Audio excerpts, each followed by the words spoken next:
Hello. In this video, you will learn how to create assessments in Articulate Storyline.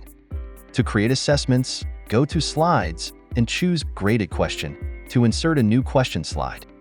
Select the question type you want to create, such as multiple choice, true or false, etc., and click Insert to add your question. You can also use predefined designs. Let's take an example of a multiple choice question. Select the box areas to add question and choices. You can customize the question text and answer choices to fit your assessment needs. Next, provide feedback for both correct and incorrect answers to enhance the learning experience.